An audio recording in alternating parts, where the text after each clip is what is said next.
A difficult night in New York. Jackie Powell and I are here to discuss it. New Year, same old Liberty?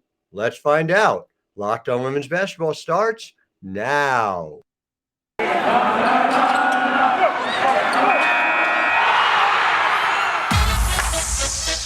You are Locked On Women's Basketball, your daily podcast on women's basketball. Part of the Locked On Podcast Network, your team every day.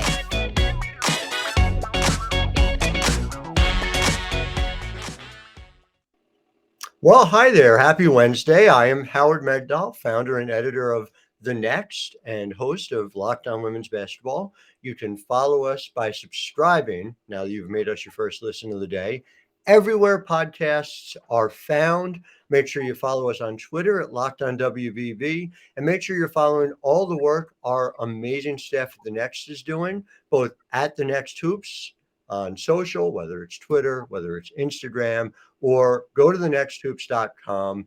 Every bit of your paid subscriber revenue gets you extra goodies and funds the work that we do. And nobody's doing better work, period, than Jackie Powell, who joins me, writes about the New York Liberty for us, writes, of course, over at Bleacher Report as well, is the social media maven for all that we do. Jackie Powell, it's delightful to be with you. I haven't seen you since the subway last night. I know, long time no see. It's great to be here and to debrief about a really puzzling start for the Liberty. So let's talk about it. You know, they're 1-4, but last night in particular, it was just, I mean, where do you start? There was 29 turnovers, came very close, perilously close to setting the WNBA record, which is 33. You had Sabrina Ionescu held to just 2 points. You had that note that came from the Liberty before the game that Ellie the Elephant had been sent to a farm to live upstate, and no, we couldn't go to visit her. I mean, just one thing after another, right?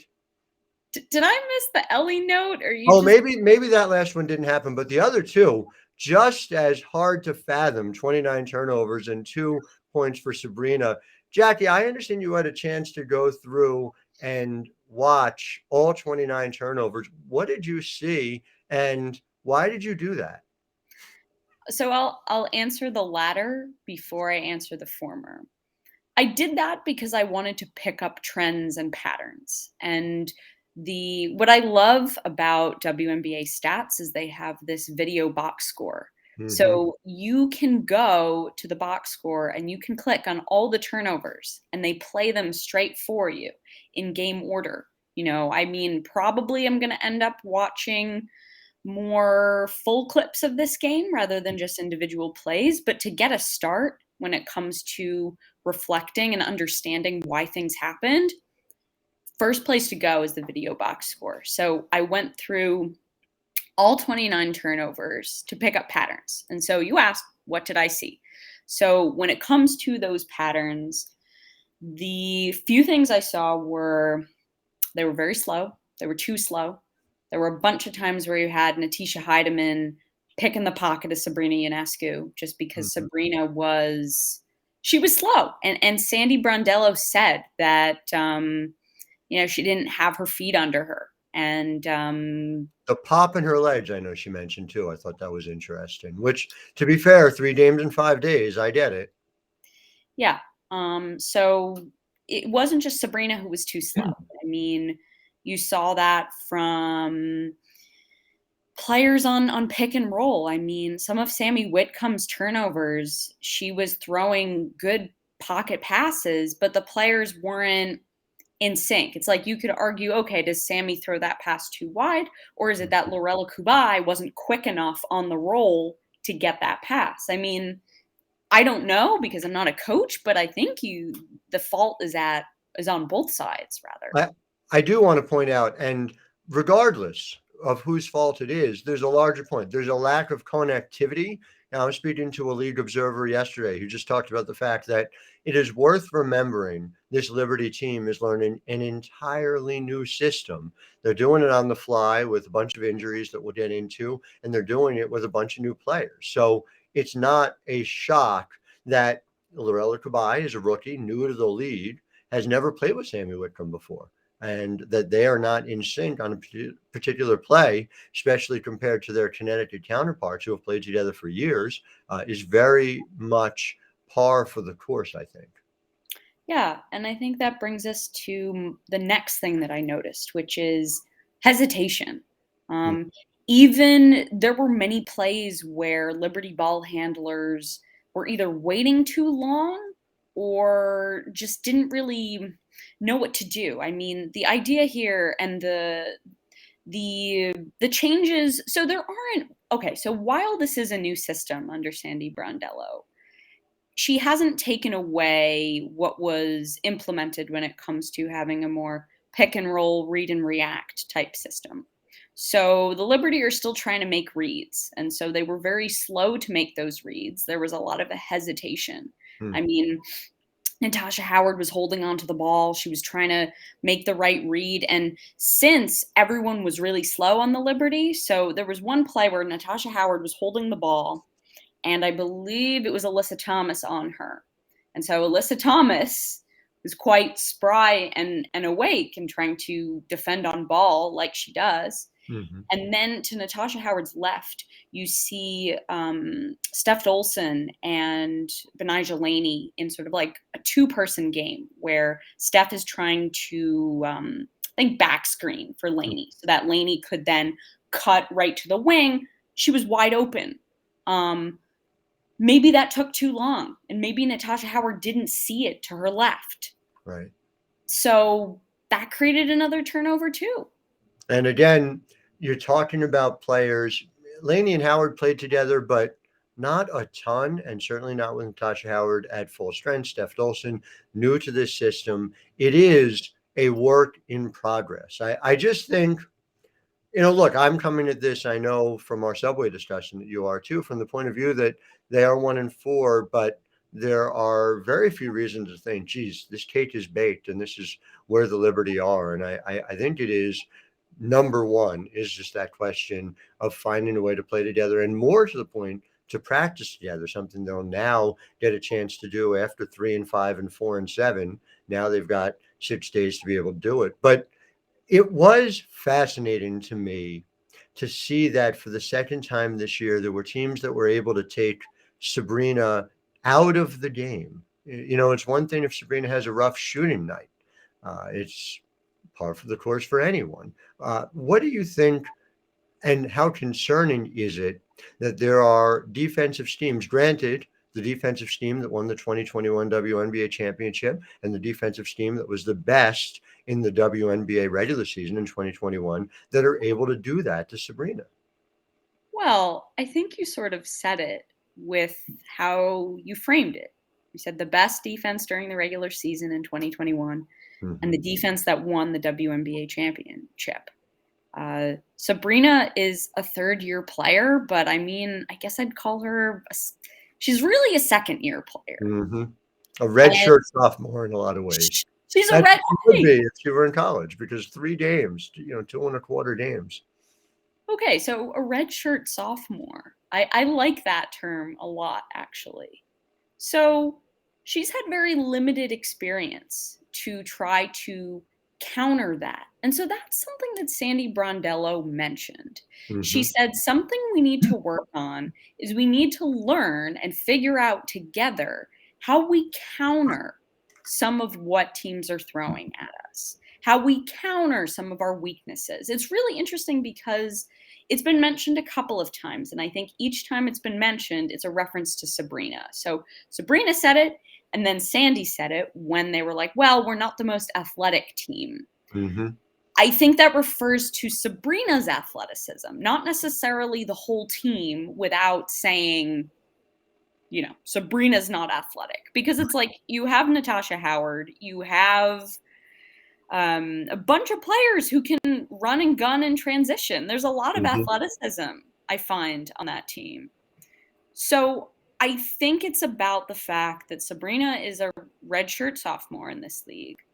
And I think you have a new coach that is trying to figure out, okay, this is our weakness. What is the counter? And that is something that Sandy Brondello has done so well in her career as a head coach in this league. I mean, you go back to the finals run last year and the way in which she was able to counter so many disadvantages that her team had. I mean, there was one at the end which wasn't controllable, which was they just didn't have enough depth. But there Yeah. were multiple discussions, or rather ideas, that she sort of implemented to counter her team's deficiency. Hmm. And she does it over and over again. And I want to talk about that because the second part of our show is going to be about solutions. But first, we're going to talk about Athletic Greens. Our next partner has a product that you can consume with 75 high quality vitamins, minerals, whole foods, sourced superfoods, probiotics, and adaptogens to help start your day right. This special blend of ingredients, AG1, supports your gut health, your nervous system, your immune system, your energy, recovery, focus, and aging. So, Athletic Greens is giving you a free 1 year supply of immune supporting vitamin D and 5 travel packs with your first purchase. All you have to do is go to athleticgreens.com/NBA network. Again, that is athleticgreens.com/NBA network to take ownership over your health and pick up the ultimate daily nutritional insurance. And when it comes to taking ownership of your health, certainly the Liberty need to do a little bit better on that front. Not that it's any fault of theirs, these things happen, but my goodness, just, we were talking about wanting to ask Sandy after the game, why were you playing your starters in the fourth quarter down by 30? I thought maybe it's a question of continuity, but she addressed it without even anybody asking. The fact that she just didn't have healthy bodies to throw in there. Jocelyn Willoughby is out, and it sounds like a number of weeks. Dee Richards as well. Han Shu, Rebecca Allen just coming back. Just take me through just what the on-ramp is to getting some of these players back over the next few games or not in some cases. Yeah, it looks a little bit bleak, to be quite honest. And to be honest, the concern from my end comes at that end rather than looking at this whole lack of chemistry, all of the turnovers, because my understanding is that that is fixable with time. Hmm. The injuries are less predictable. Um, And like, less controllable. And less controllable. Yeah. yeah, exactly, exactly. So when it comes to the on ramp, so I guess we'll start with Rebecca Allen. So Hmm. Rebecca Allen needs some sleep. I spoke to her about this last night, and she says to me, she says, "Look at my eyes, Jackie. Like, look at that. They're the bags under my eyes." You know, not every player in this league is like Kayla McBride, who can hop over a time zone and lead her team to victory. This Hmm. is not a shame or not a situation to be critical of Beck Allen. It, There's no controlling it. Your yes. body reacts the way it reacts. So I think Beck Allen just needs some sleep and she just Mhm. needs some time practicing with everyone. So I think she will be more looking like herself by the Mhm. time they play next. Also, by the way, Sandy obviously has particular insight into how to use her from the national team in Australia. So I would think that would help as well. Oh, absolutely. Absolutely. And Sandy Brondello is not a coach that let's just say Sandy is a coach that believes in Beck Allen, that believes Hmm. in her development, that knows how special of a player she is, and will not hide her on the bench. Hmm. Take that as you will. So, moving on to Honshu. So, the injury report said, and this was quite last minute, we got this maybe less than an hour before tip, Hmm. or maybe an hour. And what it said was a non COVID illness. So, we don't really know if that is what it's going to be because with COVID, with Omicron, how it works is sometimes when you test, it goes negative and then you test a couple days later and it's positive. So that's something to monitor. No doubt.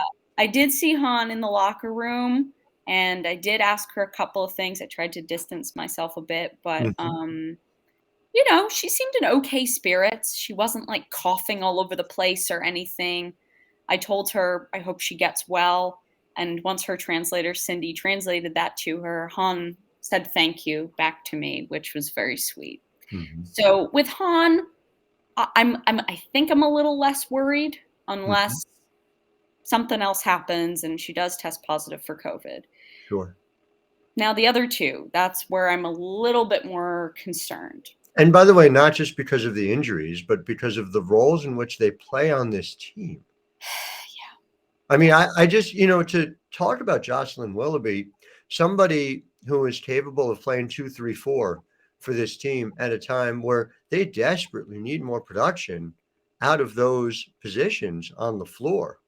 When Sandy said it's a number of weeks with a knee injury, that was concerning to me as well. But Dee Dee Richards, that she's battled a hamstring issue here a couple of times already. The fact that, and I don't blame them. I think we've talked about this from the previous time. You got to be conservative with a hamstring injury, but especially after there's a recurrence. Well, now there have been, to my mind, 2 recurrences, right?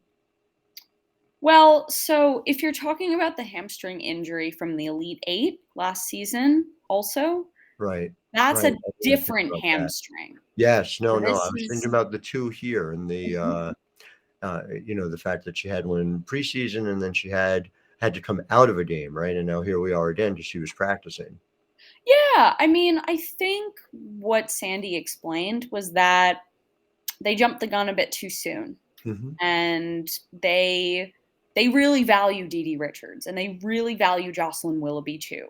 So this is thinking about it for the long game as well. As we know, Jonathan Kolb, the general manager, picked up Willoughby's fourth-year option.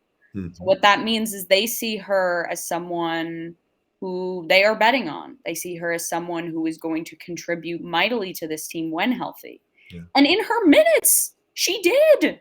I mean, although she wasn't completely healthy, I mean, Arike Ogunbowale scored 3 points in the first half while being guarded by Jocelyn Willoughby. Jocelyn Willoughby is a two-way player who can help them so much. Newark, New Jersey's own, and I just it's so frustrating. Has to be for her as well, but it's so frustrating that just every time she's on the cusp of doing these things so far, she's losing the opportunity due to injuries. But to your point about Dee Dee, they have her in a position where she's playing point guard more. She would, when she's healthy, be a change of pace guard from Sabrina when you're looking for more athleticism, a little bit more on the defensive end. It just the team is put together in a logical way, but logic gets thrown out the window when you're dealing with these kinds of injuries. And so I don't necessarily know that I had a feel from either one coming back first, but I wonder how soon Maureen Johannes can get out here. Number one, and number two, what they're going to do about even signing a hardship player if we are looking at 9 players for the foreseeable future, depending on what Han Shu's status is in the near term. Oh man, I think I should pull up my tab, which has the French playoffs on it. One Mhm. moment. But it makes Okay. sense. Marine is somebody who gives them scoring in the backcourt, somebody who gives them the opportunity to change the game. Her athleticism is very significant. And so, you know, just continuing to talk about Marine, that her athleticism speaks directly to what Sandy was talking about yesterday, right? She is another look for them. And, we haven't talked about AD, obviously, who had 11 minutes, who was able to give them some necessary time when they were extremely shorthanded. But AD, who is still ramping up, is not at a point at this moment to be a difference maker the way they need someone to be in that backcourt. That is correct. And to add on to that, um, you need someone who can keep up Mm, with speedy guards on the defensive end. Yeah. And that is something that in all of AD's minutes has been an absolute struggle. If you want to talk about hesitation, there's even more hesitation from AD. I mean, before last night, all of their minutes consisted of them hovering on the wing and then maybe doing a handoff to get the ball into Sabrina's hands. Sandy wants them to be aggressive, and it's been a real struggle. It's been a real struggle for them to be aggressive. And it's understandable, but Mhm. it also is a harsh and unforgiving league for somebody ramping up. So I want to talk about what's next, what you need to see them get better at over this 6-day period. But before we do, I want to talk about something that doesn't need to get better. And that is, of course, the Built Bar birthday cake puffs.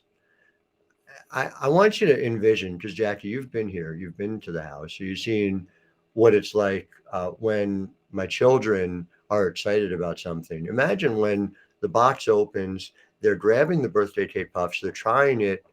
They love the white chocolate, they love the sprinkles. It's like dipping your finger into a plastic tub of birthday cake frosting, except it's not, because Built Bar birthday cake puffs are only 150 calories and 16 grams of protein. So if you haven't tried the puffs, I think it's important that you know they're covered in 100% real chocolate. There's other flavors. There's churro, there's banana cream pie. It makes you feel like every day is your birthday. So go to built.com and use promo code LOCKED15, LOCKED15, and get 15% off your order. Use promo code LOCKED15 for 15% off at built.com. And Jackie, when you do it, who do you tell them sent you? Grandma Myrna, of course. That's true. That's right. So over the next 6 days, what did you hear out of Sandy, first of all, but more significantly, out of Benijah Laney and Steph Dolson? And just by way of framing this answer, I want people to understand normally the game's over, there's a 10-minute cooling off period, and then media availability begins. It was well over 20 minutes last night. And I say this not as a means of complaint. I say this as a means of understanding that there was, in part, a players only meeting to try and figure out how to fix what was plaguing the New York Liberty through the first 5 games. So take me through, first of all, what it felt like when you walked into that locker room. And then second of all, let's talk about what you heard out of Steph and Benijah about what they want to change. Yeah, so I was waiting outside of that locker room for around 20 minutes and, waiting patiently, thinking about what to ask, the type of mood to approach them with. Mm-hmm. Because when you come off a loss like that, you want to sort of approach them in a way with empathy while also trying to get what you need done. Mm-hmm. So I go in there, and it obviously looks a bit low energy. It looks a bit somber, but it doesn't look angry, if that makes sense. It does. So I walk in, I see Natasha Howard on her phone, taking a breather, just trying to take a breath. I see then in the corner of my eye, around, I want to say the right corner as I'm walking in, I see Sabrina Ionescu and Sammy Whitcomb, like huddling together, having a very intense private conversation, one-on-one. Then I walk through, I see AD sitting next to Beck Allen. I talked to AD a little bit, and they're sort of out of breath, and they had it seemed like they were maybe screaming a bit because their voice was a bit hoarse. And then talking to Beck Allen, she even apologizes. She's like, "I'm sorry for the low energy." So I get the sense that they were just absolutely gassed, Mm-hmm. but they weren't as dejected as you'd expect. if that. which is encouraging 5 games in, especially. That's really interesting. I mean, that scene mirrors what we saw out of, and just to give people a sense of it, Steph and Benijah came to the podium. So Jackie's over in the locker room and then back in the press conference room after Sandy spoke. There was a long period of time. And then Steph and Benijah come out and they talk to us, and they both spoke about leadership. But you asked this great question right near the end about what they specifically were going to do about it. And what did they tell you? And what did you take away from what they said? So Steph put it in a way that was so much less cliche than she could have, which I appreciate.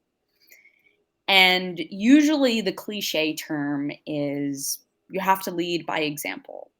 But Steph was more frank and honest about it. And she said, we've talked a lot. There's been a lot of talking. And it wasn't just tonight. It was on Sunday afternoon when they lost to the Wings and Benijah Laney led the huddle on the court and pretty much barked at her team for 3 minutes. And, I took my binoculars to sort of see what she was saying. And she kept saying, we have to box out. And that comes from an awareness standpoint and obviously an effort perspective. Yeah. But so Steph was sort of saying, we've done a lot of talking. It's now mine and Benijah's job to do it, to set that example in practice and to really set the tone, because people aren't going to buy in unless they see it happening from their leaders. I also want to reference a specific word that Benijah used. And I don't know if she used this word in response to me or to someone else, but she said along the lines of, she said, we have to change the verdict of our team. And so when people use words like that, I like to turn to the dictionary definition. And I like to sort of see, well, what exactly does she mean by that? And so when you look at the dictionary definition of the word verdict, obviously there's a more legal or legalese definition, but it also means changing the perception or opinion of something. And I think this is exactly what Benijah Laney meant. He said, she was very blunt about it. She was like, this is embarrassing. She's like, I'm very embarrassed by all of this. Yeah. And so this whole idea of changing the verdict, changing the opinion that not only fans or us media folks, but what other teams, the verdict that other teams have about who the Liberty are. It really makes sense. That's so interesting, the verdict of this team. Well, I can't wait to read the story about this. It's going to be fascinating to check out over at thenexthoops.com. Jackie Powell is doing amazing work. And before I let you go, just something I wanted to note. I saw this last night when we were there. Barclays Center, of course, is the home of the New York Liberty, as we well know. But I found out that there's an NBA team that also plays there. There's a men's basketball league called the National Basketball Association. Had you heard about that? Yeah, and I think there was a player from that men's team that also plays at Barclays who was there in the audience last night. Indeed, we did. But the great Bruce Brown, pride of University of Miami, was there. And so we thank you for making Locked On Women's Basketball your first listen every day. Now make your second listen Locked On NBA. From the first jump ball of the play-in tournament to the last possession of the finals, Locked On experts take you deep inside the playoffs with insight and analysis affecting, I know, it gets me every time, all 30 teams as opposed to 12. Someday, Jackie Powell, someday. We're going to get there. We will. Thank you all for listening. The great Eric Graham's going to join me tomorrow. We're going to be talking about the Dallas Wings, who, let's be frank, have problems of their own. Make sure you're following us at Locked On WBB. Subscribe. Tell your friends, because we're here every weekday doing this level of in-depth analysis. And make sure you subscribe to The Next over at thenexthoops.com so that people like Jackie Powell get to keep on doing the work. I'm Howard Megdal, wishing you a wonderful Wednesday.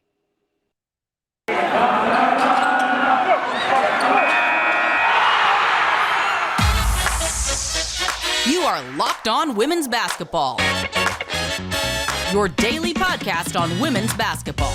Part of the Locked On Podcast Network, your team every day.